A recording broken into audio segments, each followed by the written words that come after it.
Bonjour à tous et merci de nous retrouver pour votre émission À l'origine Bereshit. Nous avons aujourd'hui une émission exceptionnelle. Nous allons vous amener en voyage en Israël à la découverte d'une cité antique de plus de 3000 ans avant notre ère où la ville de Yafo, Tel Aviv-Yafo, s'est développée et est devenue réputée, célèbre pour son port commercial tout d'abord. Un point de jonction entre l'Afrique, l'Asie et également tourné vers l'Europe. Ce port de Yafo est également célèbre parce qu'il a connu les différentes vagues d'immigration en Israël. C'est également à travers le port de Yafo que sont arrivés par bateau les fameux cèdres du Liban qui ont servi à la construction du temple de Jérusalem à l'époque du roi Salomon. Je vous propose immédiatement de retrouver Valérie Pérez et David Shapira in situ en Israël, à Yafo, pour découvrir ce lieu magique.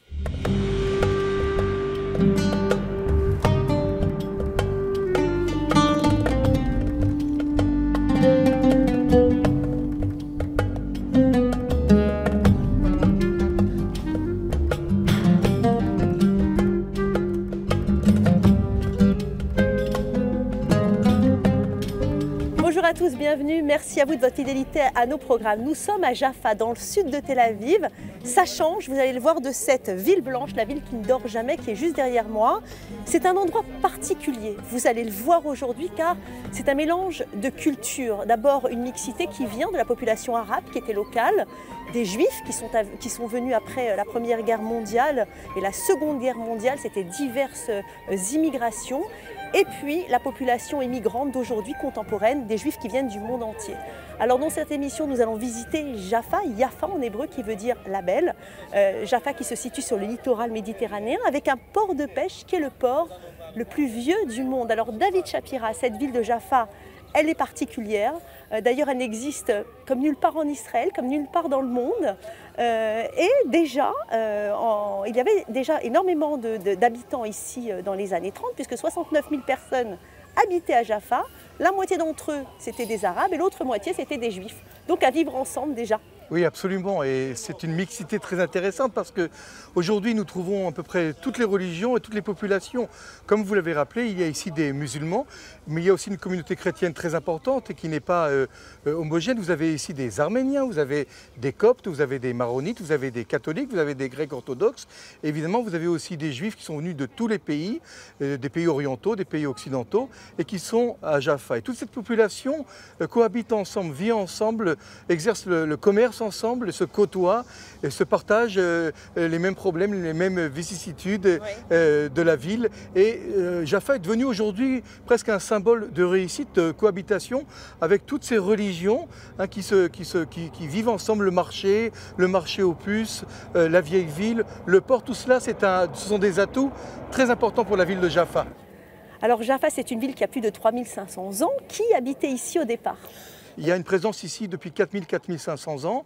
On a retrouvé des traces égyptiennes ici. Mais la population qui habite sur la côte et à Jaffa, c'est une population qui exerce le métier de commerce maritime. Ce sont en fait des personnes d'origine grecque qui viennent de Rhodes, qui viennent de la mer d'Égée et qui pratiquent le commerce maritime car cette région-là est en fait un pont entre deux grands continents, l'Afrique et l'Asie. Et le commerce passe par là, les marchandises arrivent ici ou partent d'ici en direction de l'Europe. Ceci dit, Jaffa n'a jamais joui d'une énorme présence juive. Ça a toujours été une ville à majorité non juive, soit païenne grecque à l'époque de l'Antiquité.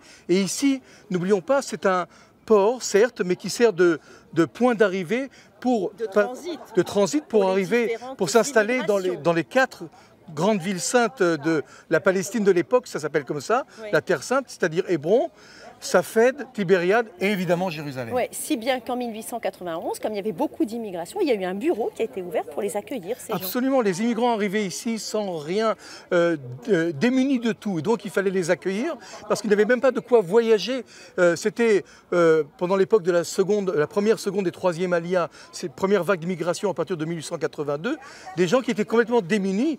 Ils arrivaient ici avec leurs affaires, ils n'avaient même pas de quoi se payer le voyage pour arriver en Galilée et pour essayer de travailler un travail agricole, un travail d'ouvrier. Alors David, comment vivait-on ici à Jaffa ?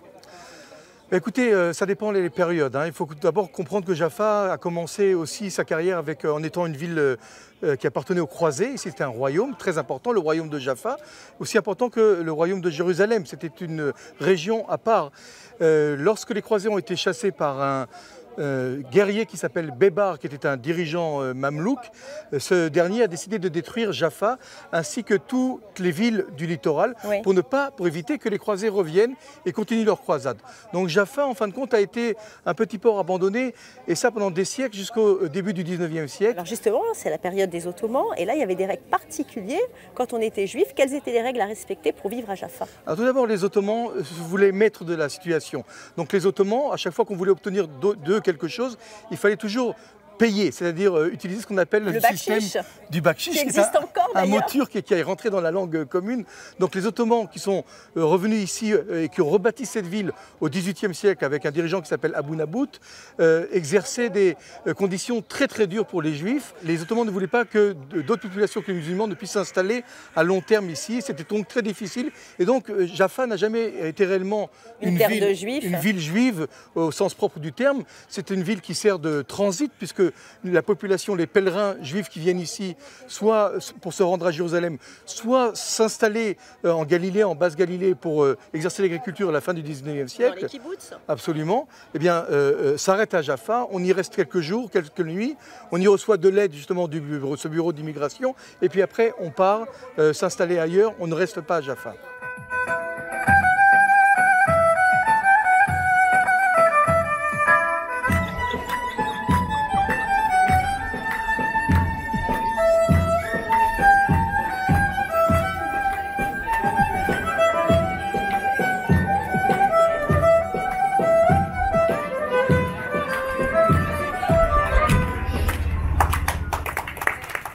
Alors justement, David, nous sommes devant une sculpture particulière, puisque dessus, des symboles qui représentent le judaïsme, 3 symboles importants: le sacrifice d'Isaac, le rêve de Jacob et la prise de Jéricho. Absolument. Sacrifice d'Isaac qui est lié à Abraham. Abraham est le premier patriarche qui se voit demander par l'Éternel de quitter la terre de ses ancêtres, qui était la ville de Our, en Mésopotamie, et il doit s'installer, il doit arriver en Terre Sainte, la terre qui est promise par l'Éternel. Vous avez aussi le rêve de Jacob. Jacob aussi, lorsqu'il revient de son exil et il a fui devant Esav, il arrive dans un endroit qui s'appelle Bethel, la maison de Dieu, les portes de la Terre Sainte. Il va rêver son fameux rêve de l'échelle avec les anges qui montent et qui descendent. Et vous avez, après toutes ces promesses, la réalisation, la concrétisation de toutes ces promesses divines, qui est la conquête de Jéricho, qui est la première ville qui est en fait conquise par les Hébreux, puisque les Hébreux seront obligés, selon l'ordre de l'Éternel, de tourner 7 fois avec des trompettes et de sonner autour des murailles de Jéricho pour que ces murailles s'effondrent et que Jéricho soit prise par les Hébreux. Alors on va parler maintenant de la situation de Jaffa. David, dans les années 30, 69 000 personnes habitaient ici, la moitié des Juifs, la moitié des Arabes. Mais Jaffa subit... Avant la création de l'État d'Israël. Jaffa subit une profonde transformation. En fait, c'est dû à l'arrivée d'Hitler au pouvoir le 30 janvier 1933. Une 5e vague d'immigration va arriver en Palestine, ce qu'on appelle l'Aliyah, l'immigration des Yékés, de ces Juifs allemands. 50 000 Juifs d'Allemagne arrivent chaque année entre 1933 et 1936.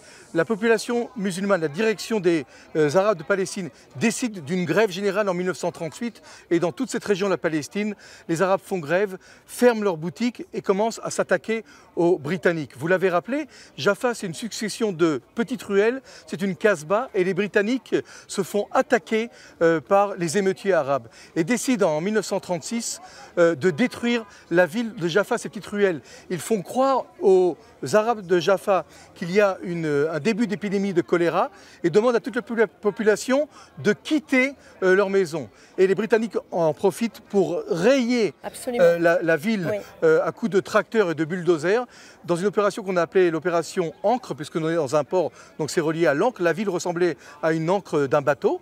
Et en 1936, la vieille ville est complètement détruite. Le port de Jaffa ne fonctionne plus. David Ben Gourion décidera d'installer un nouveau port à Tel Aviv, et c'est le début du déclin du port de Jaffa qui ne se relèvera jamais de cette grève générale, de 1936. de cette grève qui a duré 3 ans, de 1936 à 1939. Il y a eu des grosses émeutes, des très graves combats ici, David, pendant la guerre d'indépendance en 1948. Oui, ça commence dès janvier 1948 où il y a des snipers musulmans qui se trouvent sur la mosquée de Hassan Bek, donc aujourd'hui près de Neve Tzedek, et qui commencent à tirer aveuglement sur la population juive qui se trouve à Tel Aviv, la nouvelle ville à côté de Jaffa. En réaction, ici, la Haganah, dirigée d'ailleurs par Ben Gurion, décide d'une offensive et dans une opération qu'on va appeler l'opération Hametz, puisqu'elle a lieu pendant Pessah, des combats très violents vont se dérouler à Jaffa, qui est une ville peuplée par 50-60 000 musulmans. Et lors de la guerre d'indépendance, donc en avril-mai 48, plus de les trois quarts de la population musulmane va quitter Jaffa. Il ne restera plus que 15 000 habitants musulmans à Jaffa. Et après la création de l'État d'Israël, la ville de Jaffa, le port de Jaffa, sera relié à la municipalité de Tel Aviv. Aujourd'hui, Tel Aviv-Jaffa, c'est une seule et même ville, donc juifs et musulmans ensemble. Tel Aviv-Jaffa, c'est la même ville, mais deux philosophies complètement différentes. Ouais. Alors ce que je propose, David, c'est de continuer à visiter cette magnifique ville de Jaffa, avec ses ruelles, avec ses petits quartiers uniques, avec ses artisans, avec ses galeries d'art. On y va. On y va.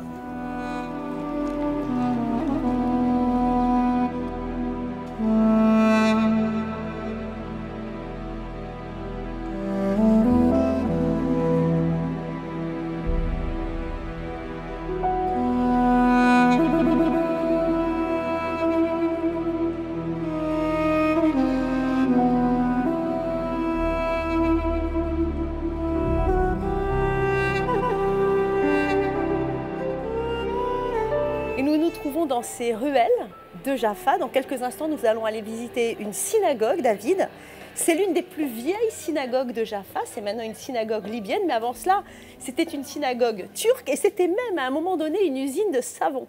Oui, absolument. On est là bientôt devant la plus vieille synagogue de Jaffa, peut-être même la première synagogue qui a été construite à Jaffa.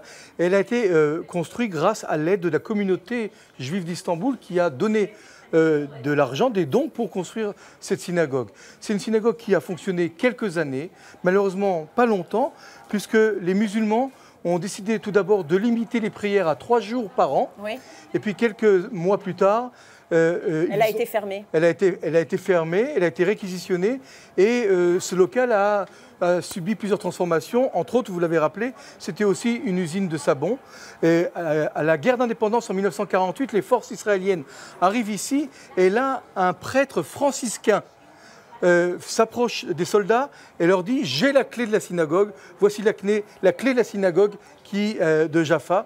Et on rouvre la synagogue et c'est la communauté libyenne qui arrive ici dans les années 50 qui va prendre possession de ce bâtiment et va organiser une vie communautaire selon le rite libyen dans cette synagogue à Jaffa. Alors on va la visiter.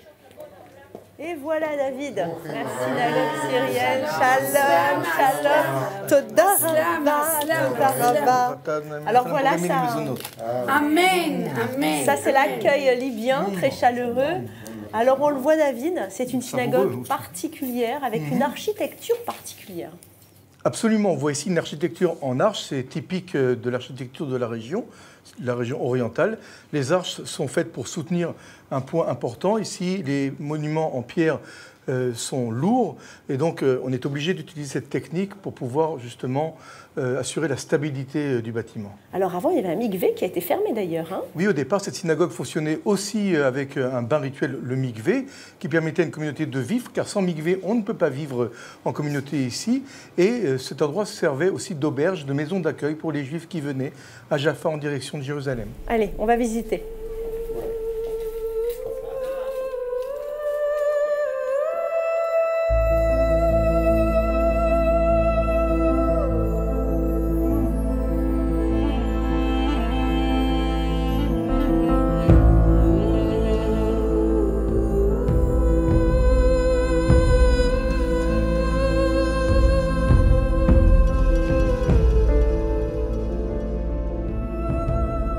La synagogue libyenne dans laquelle nous sommes reçus aujourd'hui avec beaucoup de générosité, beaucoup de gentillesse. D'ailleurs, pour l'occasion, vous êtes tous venus habillés en tenue traditionnelle libyenne. Bonjour Perla, bonjour Judith. Alors vous, une particularité, vous parlez français. Vous êtes arrivé de Libye à l'âge de 2 ans ici en Israël et vous avez épousé un Français. Et oui, c'est pour ça que je parle en français. Et en 1948, quand ils ont créé bien sûr Israël, ça commençait les mouvements en Libye. C'était pas possible de vivre là-bas. Tous les jours, ils ont tué beaucoup de monde, et des hommes, des enfants, des femmes. Et alors, peu à peu, en 1950, jusqu'à 1952 presque, tous les Libyens, qui avaient 35 000 ou 40 000 Libyens qui ont monté en Israël. Et je ne te dis pas que c'était facile. On est venu, c'était au début du pays. Bien sûr, il n'y avait rien. On habitait dans les tentes, on n'avait pas de quoi manger. Et beaucoup plus tard, pour nous, pour les Tripolitains, pour ceux-là qui sont venus de la Libye, mais cette synagogue quand même, est pour nous, quand on rentre, on a quand même la chair de poule et on prie là, je sens que... Ça vous rappelle votre enfance? Voilà, quand je sors, je sens que je parlais avec Dieu en direct.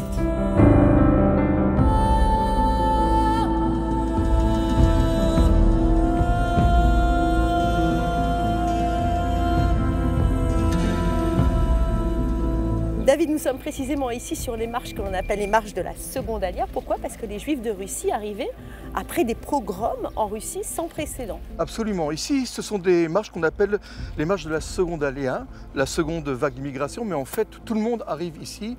Quand on arrive en Palestine de l'époque, ça s'appelait ici la Palestine, tout le monde grimpe ces marches, que ce soit la première vague d'immigration, la seconde Alia, et même jusque dans les années 1930. Ils sont tous passés par là, Ben Gurion, Ben Zvi, Shimon Peres. Les grands personnalités et personnages, les pères fondateurs, absolument, qui ont fondé ce pays, sont passés par là. On pourrait même évoquer Théodore Herzl qui vient ici en 1898 pour visiter cette province qu'il veut acheter au sultan ottoman. En 1898, il passe par ces marches.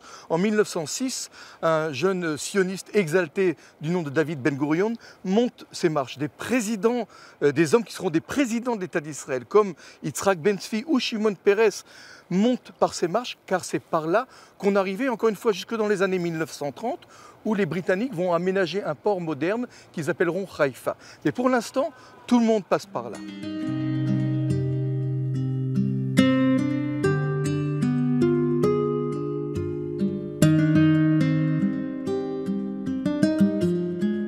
Alors, Napoléon est venu ici à Jaffa en 1799. Il a fait un célèbre discours dans lequel il demandait à tous les Juifs de venir créer un royaume de Judée, déjà.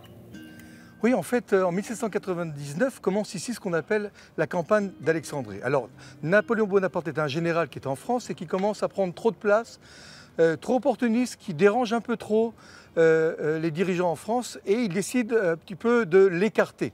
Comment on l'écarte? On l'envoie en mission, une mission qui n'est pas très claire, qui s'appellera donc cette campagne d'Alexandrie, dont le but officiel est d'écarter l'influence britannique qu'il y a dans la région et surtout en Égypte. Donc Napoléon arrive ici avec des milliers de soldats et surtout avec une escorte d'archéologues, d'historiens qui vont découvrir ici les richesses qu'il y a à découvrir. Il commence donc sa campagne d'Alexandrie, il arrive, il mène une bataille contre les Anglais qu'il va gagner, mais il a un rêve. Son rêve, c'est de reconquérir la Terre Sainte.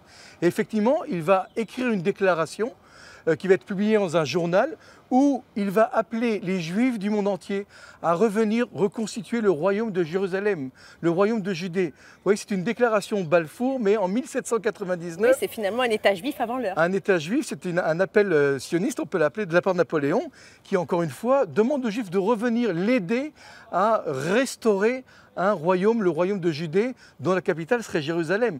Ce n'est pas une simple petite déclaration. Alors justement, quelle image a-t-il laissé ici, Napoléon? En fait, aux yeux des habitants de Jaffa, Napoléon laisse une image exécrable. Un officier, un Français, qui donne sa parole aux soldats ottomans de leur laisser la vie sauve et qui les massacre contre toute parole donnée d'un soldat, c'est évidemment un homme qui a menti, c'est un homme qui laisse une impression très négative. D'ailleurs, cette scène a été immortalisée dans un tableau très célèbre qui s'appelle le massacre de Jaffa, exposé au Louvre. Le massacre de Jaffa. Ici, Napoléon a assassiné, a tué des soldats qui avaient les mains liées, à qui il avait promis la vie sauve. Ici, quand il loge près de Ramla, il est réveillé par le mouazine, il demande à ses soldats d'aller tuer le mouazine qui l'a réveillé. Donc l'histoire de Napoléon, c'est une mini-croisade qui vient ici et il sera repoussé donc par les musulmans. Et l'image qu'il laisse ici à Jaffa est une image, encore une fois, une piètre image d'un homme qui n'a pas respecté sa parole, qui n'a pas tenu sa parole et qui a même fait exécuter et qui a achevé ses propres soldats atteints de la lèpre.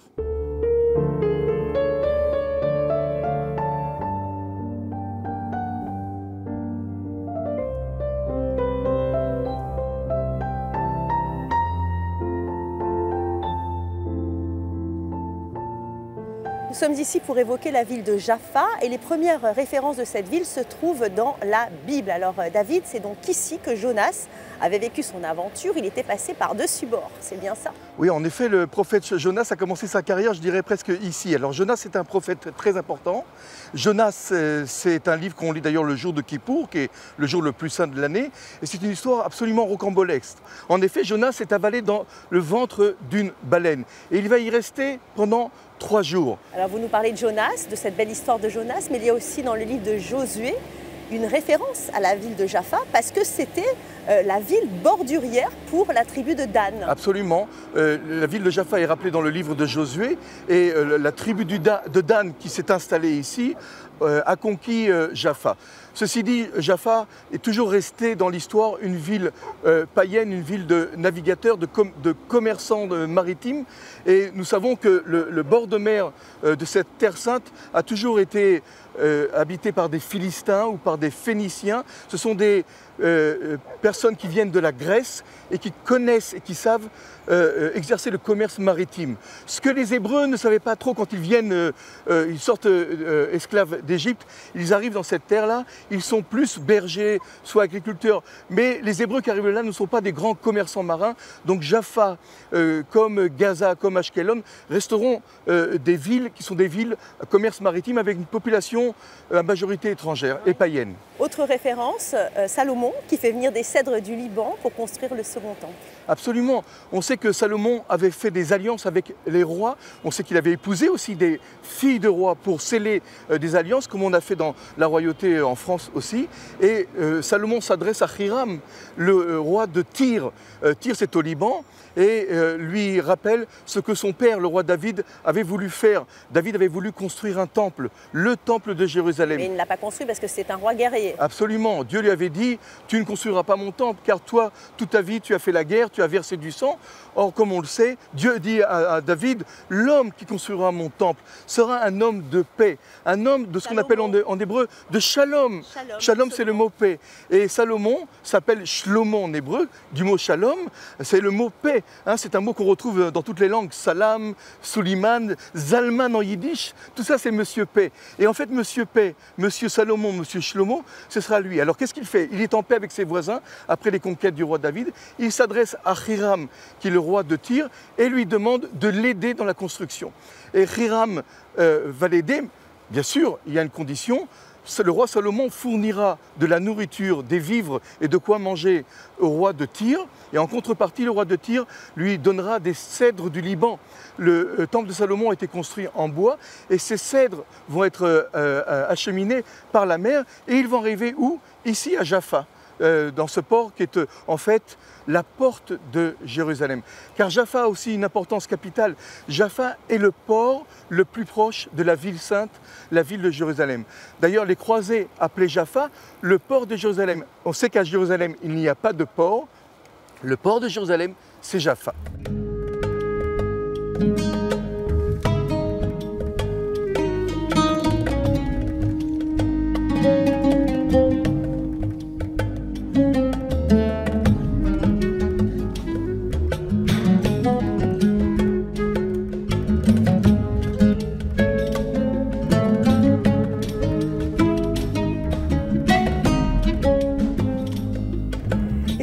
De fermer les portes sur cette ville de Jaffa, David Shapira, Jaffa, ville antique.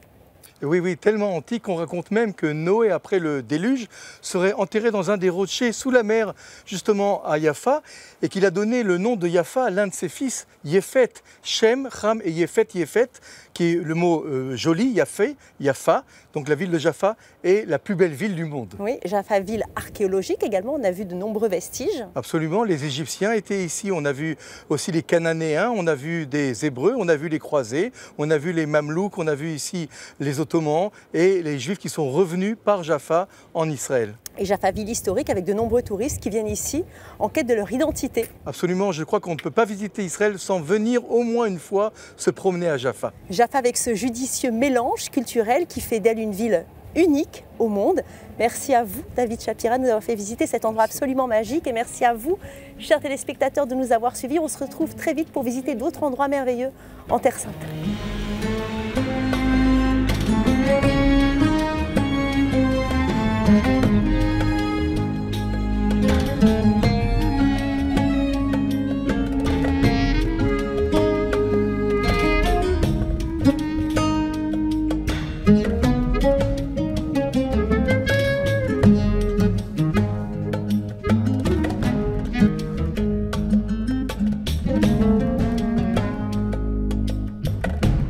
David Shapira, vous êtes historien, guide, en particulier en Israël, bien évidemment. Et j'ai le plaisir de vous retrouver, effectivement, après ce reportage que nous venons de voir, sur les singularités, les particularités du port de Yafo et de la ville de Yafo. Pour commencer à nous présenter cette ville, on nous parle d'une porte, la porte de Ramsès, qui a été découverte, justement, dans les fouilles archéologiques de la ville de Yafo. Alors en effet, ce qu'on retrouve à Yafo de plus ancien, je parle de ce qu'on peut toucher, de ce qu'on peut regarder, c'est cette fameuse porte de Ramsès II, qu'on estime à environ 15 ou 16 siècles avant notre ère. Donc on parle à l'époque des patriarches. Donc cette ville est très ancienne, c'est un port extrêmement ancien, peut-être l'un des ports les plus anciens de notre civilisation. Et ça, ce qui est important, dans la tradition juive, cette ville est identifiée au fils de Noé, à l'un des trois fils qui s'appelle Yéphet et qui signifie la beauté. Yafo signifie aussi la beauté. Et donc Yafo, c'est le symbole aussi de l'esthétisme, de l'esthétique, du beau.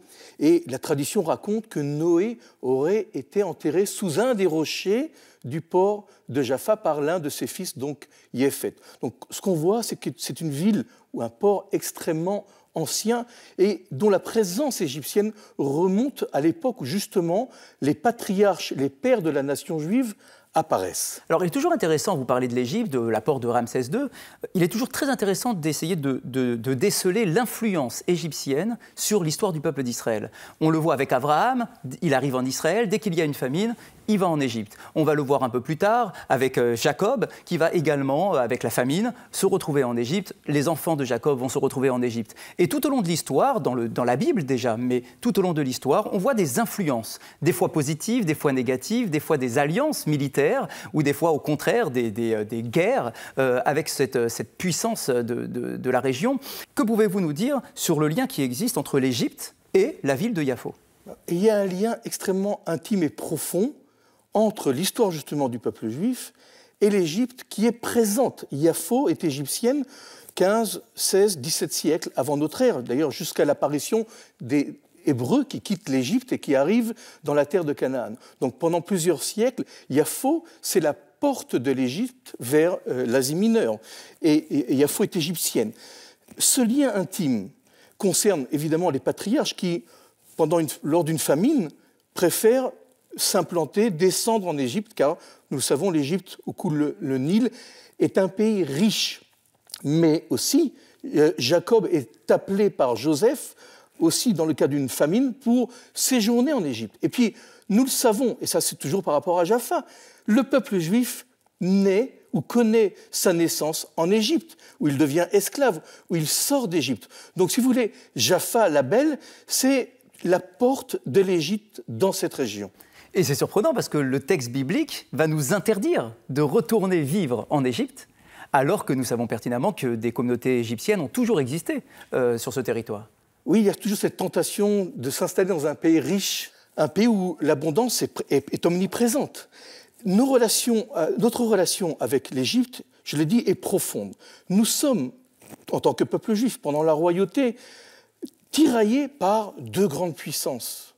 À l'est, l'Asie, ce sont les empires assyriens, les empires babyloniens, l'empire perse, et puis l'empire, je dirais, africain, l'Égypte, qui est un pays riche. Et donc, il y a une série d'alliances, soit avec l'Égypte, soit avec la Perse ou la Syrie. Et nous sommes, petite nation juive, divisée en deux royaumes, le royaume d'Israël et le royaume de Judée, tiraillés sans cesse pour nous protéger et pour tenter de faire des alliances qui, des fois, vont nous coûter très cher, car les Égyptiens ne seront pas toujours à nos côtés pour nous défendre, si vous voulez, de la menace qui vient de l'Asie par l'Empire babylonien, par exemple, ou l'Empire assyrien. Alors, la ville de Yafo, c'est nécessairement son port. Quelle est l'activité maritime qui se crée autour de la ville de Yafo? Est-ce que c'est que du commerce? Est-ce que nous avons aussi d'autres influences qui vont arriver à travers les mers? Ce qui est intéressant de souligner, on l'a rappelé dans la visite, c'est que les Juifs, les Hébreux qui sortent d'Égypte ne sont pas marins. Mais on a besoin du commerce, on a besoin d'importer ou d'exporter des épices, du tissu, du textile, des arômes. Donc Yafo est la porte vers la Grèce, la porte vers l'Europe à cette époque-là. Et évidemment, encore une fois, je répète, nous sommes sous une influence égyptienne extrêmement profonde, intense, intime. Les Égyptiens et nous avons des interactions extrêmement proches, des fois, je le dis, dans l'abondance et dans une alliance militaire, et puis des fois, comme c'est arrivé pour le roi Josias, il se fait assassiner à Megiddo par un des rois d'Égypte, Nécho. Donc l'Égypte, des fois alliée ou des fois ennemie du royaume d'Israël ou de Judée. C'est très intéressant de parler de porte d'accès parce que lorsqu'on réfléchit aux communautés juives qui vivent en Israël, alors on parle et on pense tout de suite aux 4 communautés, les 4 célèbres communautés de Tibériade, Hebron, Safed et Jérusalem. Yafo ne fait pas partie de ces 4-là. Yafo demeure une station, je dirais, où on arrive, où on accoste, mais on se déplace, on ne reste pas à Jaffa. Il y a des auberges, mais durant de nombreux siècles, il n'y a pas de quartier juif à Yafo.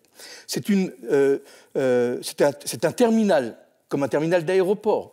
Et ce qui est intéressant de constater, c'est qu'au XIIe, XIIIe siècle, lorsque les croisés arrivent dans la terre d'Israël, eh bien, Jafo est appelé le port de Jérusalem. C'est-à-dire que Jérusalem étant le but des croisades, la libération de Jérusalem, eh bien, pour y accéder, il faut un port.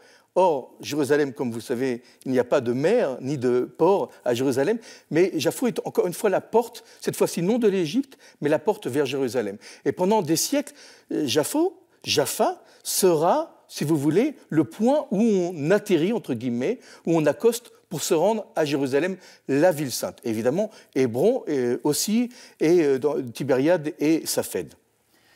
On voit bien dans le reportage, nous voyons bien les fameuses marches. Les fameuses marches qui ont vu passer finalement ces différents mouvements migratoires d'arrivée en Israël. On parle souvent de deux vagues, deux célèbres vagues, mais est-ce que tout au long de l'histoire, ce port a accueilli également d'autres mouvements de juifs qui arrivaient sur le territoire? Oui, il accueillait aussi des pèlerins. D'ailleurs, pas seulement des pèlerins juifs qui venaient pour quelques semaines, quelques mois, quelques années, mais aussi des pèlerins chrétiens, évidemment, et musulmans.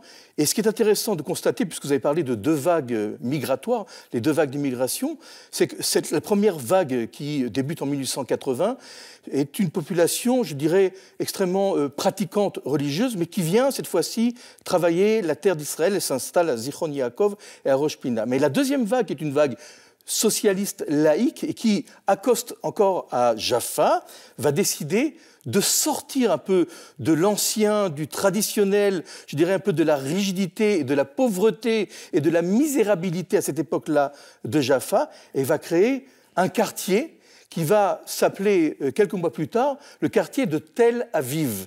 Et Tel Aviv, par rapport à Jaffa, c'est tout un symbole, c'est toute une antithèse, parce que Tel veut dire colline en hébreu. On parle de colline archéologique, pas de colline géographique, une colline où il y a des fouilles, où on a habité il y a quelques milliers d'années. Et Aviv, c'est le printemps. Donc il y a cette négation, si vous voulez, cet antagonisme entre l'ancien et le nouveau, et le quartier de Tel Aviv, la colline du printemps, le printemps c'est le renouveau, va être, si vous voulez, un contrepoids à la ville de Jaffa, pauvre, exiguë, misérable, religieuse aussi, et ce quartier de Tel Aviv, qui se veut un quartier, je dirais, moderne, en avance, va être le premier quartier juif en 1909 à avoir l'eau courante. Dans les maisons, c'est tout un symbole, sachant qu'avant, il n'y avait pas d'eau courante et qu'on allait dans un puits et que les toilettes étaient publiques. Donc, vous imaginez les conditions d'hygiène. Donc, Tel Aviv, antithèse de Jaffa, et Tel Aviv, d'un petit quartier, va devenir une métropole qui va elle-même englober Jaffa. Oui, c'est ça, puisque d'un point de vue de la municipalité, aujourd'hui, on nous parle de la ville de Tel Aviv-Yafo. Dans notre histoire plus moderne, comment est-ce que finalement ces deux villes antagonistes, comme vous l'avez présenté, comment elles se retrouvent finalement sous la même bannière? Alors pour des raisons historiques, parce qu'on a souligné une présence juive continue, certes minoritaire à Jaffa, mais en 1936 éclatent des émeutes extrêmement violentes, des émeutes des Arabes de Jaffa qui sont dirigées contre les Britanniques, et les Britanniques décident de réagir et rasent entièrement la ville de Jaffa. Je parle de la vieille ville de Jaffa, avec ces petites rues exiguës qu'on appelait la Casbah. Vous savez, ces toutes petites rues qu'on voit dans des villes d'Afrique du Nord.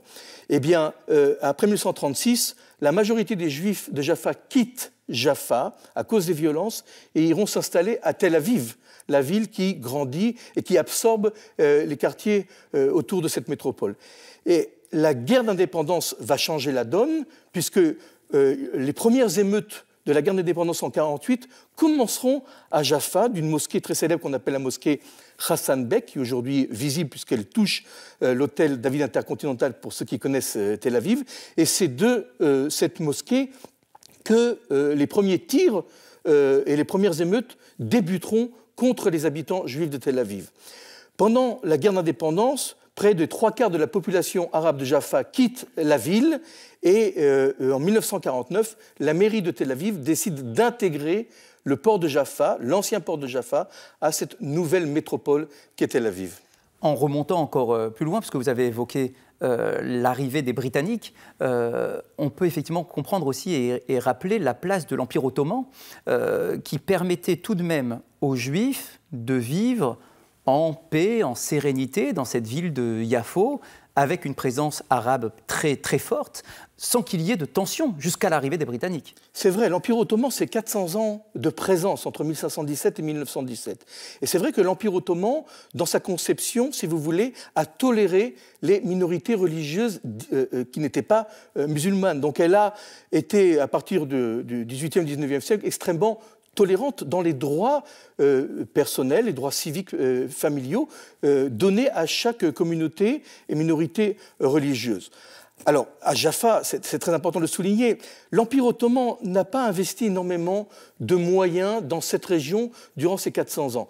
En fait, la seule ville qui a été créée à cette époque-là, pendant 400 ans de présence, c'est la ville de Beersheva, par l'Empire ottoman. Et à Jaffa, c'était un centre, si vous voulez, un centre important. Et on peut souligner quand même une grande réalisation de l'Empire ottoman. En 1892 est inaugurée la première ligne de chemin de fer qui relie Jaffa à Jérusalem. Ça, c'est une révolution. Encore une fois, vous voyez, Jaffa, les portes de Jérusalem. D'ailleurs, à Jaffa, il y a une porte qui s'appelle la porte de Jérusalem, où on sortait pour aller à Jérusalem. Et quand on arrivait à Jérusalem, on arrivait à une porte qui s'appelle la porte de Jaffa, très célèbre. Donc, la connexion entre ces deux villes, elle est aussi très, très intime. Donc, la révolution de ce train aussi, qui, au départ, mettait 25 heures pour faire 60 km, après 12 heures et après 2 heures et demie dans ses meilleurs moments, c'est une révolution industrielle.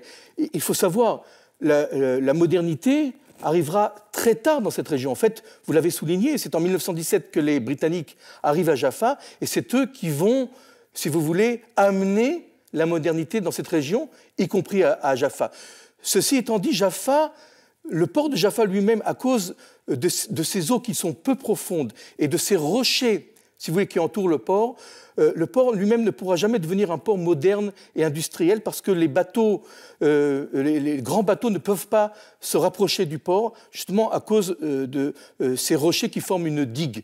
Et les Britanniques préféreront investir dans un petit village, un petit port qui s'appelle Haïfa, pour le transformer en port industriel. Donc Jaffa restera toujours un port modeste, et il est évident aussi que les émeutes de 1936 ont atteint le port de Jaffa de façon, je dirais, irréversible, car ces émeutes-là ont causé un tel dommage au port de Jaffa qu'il ne se remettra, si vous voulez, jamais de sa noblesse ni de ses heures de gloire. Jaffa restera toujours un petit port de pêcheurs. Dans le reportage, j'ai été sensibilisé par cet arbre suspendu. Un arbre qui est dans une coque, en réalité, qui n'est pas rattaché à la terre. Et pourtant, cet arbre se développe. Est-ce qu'il y a une volonté ici recherchée, alors bien évidemment, au-delà de l'aspect touristique et intéressant, est-ce qu'il y a un aspect aussi de voir peut-être un peuple qui s'implante ou qui arrive à trouver son épanouissement, bien que des fois le lien avec la terre soit coupé? Le sculpteur Ran Morin, qui a créé cette magnifique sculpture, essaye de nous faire passer un message un peu attristant. En fait, cet oranger qui est détaché de la terre, eh bien, représente ce qu'était Jaffa avant. Le lien entre les agriculteurs et la terre autour de Jaffa. Car Jaffa, comme on le sait d'ailleurs, les oranges de Jaffa, c'est une marque déposée, était un endroit, un lieu où de nombreux vergers étaient installés et c'était le centre de la production des agrumes, oranges, citrons et pamplemousse. Et puis, petit à petit, l'évolution fait que les vergers disparaissent au profit de constructions et de lieux d'habitation. Et cette sculpture montre en fait que nous sommes détachés de la terre et nous préférons peut-être aller sur la voie de la construction, je dirais, d'immeubles et de logements, plutôt au profit de l'abandon de la terre qui est cultivée et qui aurait dû produire encore ces agrumes qui n'existent plus aujourd'hui dans Jaffa, parce que Jaffa a subi, comme de nombreuses villes, un processus de gentrification. Et aujourd'hui, Jaffa est considéré comme un des quartiers les plus intéressants, et je dirais les plus pittoresques de la ville de Tel Aviv-Jaffa. Jaffa, la belle, vous l'avez évoqué vous-même. Quelle est la place justement de l'esthétisme dans le judaïsme ? Vous êtes vous-même chercheur, historien, vous avez aussi une connaissance particulièrement forte de l'ensemble du Tanakh. Est-ce que le judaïsme réserve une place particulière à ce qui est Yafé, Yafa, ce qui est beau, ce qui est joli? Oui, parce que dans la Genèse, par exemple, à plusieurs reprises, on nous souligne que Sarah était belle, que Rachel avait des beaux yeux. Donc, si vous voulez, ce n'est pas absent. L'esthétique dans le judaïsme, il est présent. Mais il ne revêt pas une forme capitale. On n'est pas à la recherche de l'esthétisme. On ne le rejette pas, on le souligne, mais évidemment, des valeurs comme la sagesse, l'intelligence, le mérite, les actions, l'engagement sont des valeurs plus importantes et qui prennent beaucoup plus de place que l'esthétisme. Encore une fois, qui n'est pas repoussé, il n'est pas refoulé, il existe, il est présent, mais il ne constitue pas un but, un objectif ultime à atteindre, comme c'était peut-être le cas dans la culture grecque. Yefet signifie en fait ce berceau hellénistique, la recherche de la beauté, la recherche de l'esthétisme. Ce n'est pas une valeur essentielle, c'est une valeur, mais pas essentielle aux yeux du judaïsme et aux yeux des sages du judaïsme. C'est peut-être pour ça d'ailleurs que lorsque Noé, puisqu'on dit qu'il serait à l'origine de cette ville, lorsqu'il s'adresse à ses enfants, en tout cas les deux qu'il garde dans son giron, Shem qui représente le bon, Yafet qui représente le beau, il dit à ses deux enfants, toi Yafet, tu auras du sens lorsque tu seras sous la tente de ton frère Shem. C'est-à-dire qu'effectivement, l'esthétisme peut être orienté positivement lorsqu'il est connecté à ce qui est profondément bon, et on peut effectivement trouver cet équilibre dans la Torah et dans le judaïsme. David Shapira, merci beaucoup de nous avoir fait découvrir cette ville magnifique, cette ville belle, Yafo, Jaffa en français, et que nous puissions tous avoir l'occasion, justement, de prendre nos valises et de voyager, aller à la découverte directement de cette ville magnifique et de cette histoire ancestrale du peuple d'Israël, mais pas simplement, de l'ensemble de l'humanité dans cette région. Merci de nous avoir suivis. Vous pourrez retrouver notre entretien sur l'application de France TV et sur le site francetv.fr. Passez un très bon dimanche et à bientôt.